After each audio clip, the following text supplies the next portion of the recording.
ഈ viral video എന്നെ ഞെട്ടിച്ചളഞ്ഞു. കുറച്ച് സമയത്തേക്ക് എനിക്ക് മനസ്സിലായതേ ഇല്ല, ഇത് കുതിരയുടെ കുട്ടിയാണോ അതോ ഒരു പശുക്കിടാവാണോ. കാരണം അതിൻ്റെ ഒരു ബോഡി ലാംഗ്വേജും ഓടുന്നതും ചാടുന്നതും കണ്ടു കഴിഞ്ഞാൽ ആർക്കായാലും സംശയം തോന്നിപ്പോകും.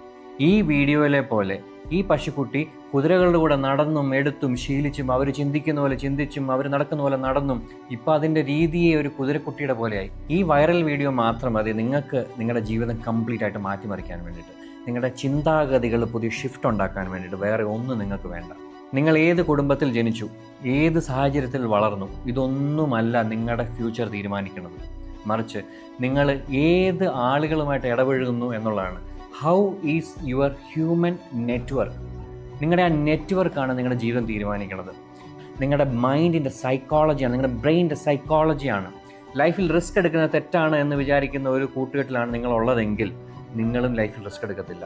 ലൈഫിൽ ബിസിനസ് ചെയ്യുന്നത് തെറ്റാണ്, ശരിയാവത്തില്ല, പണി കിട്ടും എന്നൊക്കെ ചിന്തിക്കുന്ന ഒരു കൂട്ടുകെട്ടിലാണ് നിങ്ങളുള്ളതെങ്കിൽ നിങ്ങളും ബിസിനസ് ചെയ്യാൻ പേടിച്ചു പോകും. നിങ്ങളുടെ ജീവിത പ്രശ്നങ്ങൾക്ക് കാരണം മറ്റൊരാളാണെന്നും അവരുടെ പ്രവർത്തികളാണെന്നും ചിന്തിക്കുകയും വിശ്വസിക്കുകയും പറയുകയും പ്രവർത്തിക്കുകയും ചെയ്യുന്ന ആളുകളാണ് നിങ്ങളുടെ ചുറ്റുപാടുണ്ടെങ്കിൽ നിങ്ങളും സ്വന്തം ലൈഫിലെ ഉത്തരവാദിത്തങ്ങൾ വേറൊരാളുടെ തലയിൽ കൊണ്ടിടുന്ന ഒരു പേഴ്സണാലിറ്റി ആയിട്ട് മാറും. മറിച്ച് ലൈഫിൽ റിസ്ക് എടുക്കണം, ടെൻഷൻ എങ്ങനെ ഹാൻഡിൽ ചെയ്യണം എന്നറിയുന്ന, അല്ലെങ്കിൽ പ്രോബ്ലംസിനെ എങ്ങനെ ഫേസ് ചെയ്യണം എന്നറിയുന്ന, ഓരോ പ്രോബ്ലംസ് വരുമ്പോഴും സൊല്യൂഷൻ കണ്ടെത്തുന്ന ഒരു മൈൻഡ് സെറ്റ് ഉള്ള ഒരു ഗ്രൂപ്പ് ഓഫ് പീപ്പിൾ അല്ലെങ്കിൽ സുഹൃത്ത് ബന്ധങ്ങൾ, നെറ്റ്വർക്ക് നിങ്ങളുടെ ചുറ്റുമുണ്ടെങ്കിൽ നിങ്ങളും അങ്ങനത്തെ ഒരു പേഴ്സണാലിറ്റി ആയിട്ട് മാറും. 2026 മുമ്പ് നിങ്ങൾ ലൈഫിൽ ചെയ്യേണ്ട ഒരേ ഒരു കാര്യം മാത്രമേ ഉള്ളൂ.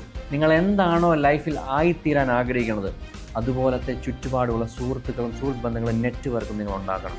നിങ്ങൾക്ക് ശരീരം, ബോഡി ബിൽഡിംഗ് ആണ് നിങ്ങൾക്ക് താല്പര്യമെങ്കിൽ ജിമ്മിൽ സ്ഥിരമായി പോകുന്ന, ജിമ്മിനെ പറ്റി സംസാരിക്കുന്ന സുഹൃത്തുക്കൾ ഉണ്ടാവണം. പണം സമ്പാദിക്കുന്നതാണ് നിങ്ങളുടെ ലൈഫിലെ ഇപ്പോഴത്തെ ലക്ഷ്യമെങ്കിൽ പണത്തിനെ പറ്റി സംസാരിക്കുന്ന, പണബോധമുള്ള, എങ്ങനെയൊക്കെ പണം സമ്പാദിക്കാമെന്ന ആളുകൾ നിങ്ങളുടെ സുഹൃത്ത് ബന്ധത്തിൽ ഉണ്ടായിരിക്കണം. പുതിയ പുതിയ ഐഡിയാസ് സംസാരിക്കുന്ന ഒരു നെറ്റ്വർക്ക് ഓഫ് പീപ്പിൾ നിങ്ങൾക്ക് ഉണ്ടായിരിക്കണം. മാനസികമായി ആത്മീയമായി വളരാനാണ് നിങ്ങൾ ആഗ്രഹിക്കുന്നതെങ്കിൽ മാനസികമായും ആത്മീയമായും കാര്യങ്ങൾ ചർച്ച ചെയ്യുകയും സംവദിക്കുകയും ചെയ്യുന്ന ആളുകൾ നിങ്ങളുടെ ചുറ്റുപാടിലുണ്ടാവണം. വേറെ ഒന്നും നിങ്ങൾക്ക് ചെയ്യേണ്ട കാര്യമില്ല. നിങ്ങളുടെ ചുറ്റുപാട് നിങ്ങൾക്കിപ്പോൾ തീരുമാനിക്കുക. അതിനുള്ള പ്രായവും പക്വതയും വിവരവും നിങ്ങൾക്കുണ്ട്. നിങ്ങളുടെ ചുറ്റുപാടുമുള്ള ആളുകളുടെ ആകത്തുകയായിരിക്കും നിങ്ങളുടെ ജീവിതം എന്ന് പറയുന്നത് 100% ഉറപ്പാണ്. നിങ്ങൾ എന്ത് കാണുന്നു, എന്ത് കേൾക്കുന്നു, ഇൻസ്റ്റഗ്രാമിലായിക്കോട്ടെ, നിങ്ങളുടെ റിയൽ ലൈഫിലായിക്കോട്ടെ, നിങ്ങളുടെ ചുറ്റുപാടുകളിലായിക്കോട്ടെ, ഇത് നിങ്ങൾക്ക് തീരുമാനിക്കാം. ആരെ ഫോളോ ചെയ്യണം, ആരെ ഫോളോ ചെയ്യരുത്, എന്ത് കേൾക്കണം, എന്ത് കേൾക്കരുത്, എങ്ങനത്തെ സുഹൃത്ത് ബന്ധം വേണം, എങ്ങനത്തെ സുഹൃത്ത് ബന്ധം വേണ്ട, എങ്ങനത്തെ റിലേഷൻഷിപ്പ് വേണം, എങ്ങനത്തെ റിലേഷൻഷിപ്പ് ആവരുത് എന്ന് നിങ്ങൾക്ക് തീരുമാനിക്കാം. ഇനിയെങ്കിലും ഇതിനൊരു മാറ്റം വരുത്തി കഴിഞ്ഞാൽ 2026 you will fly like anything. Comment yes. ഈ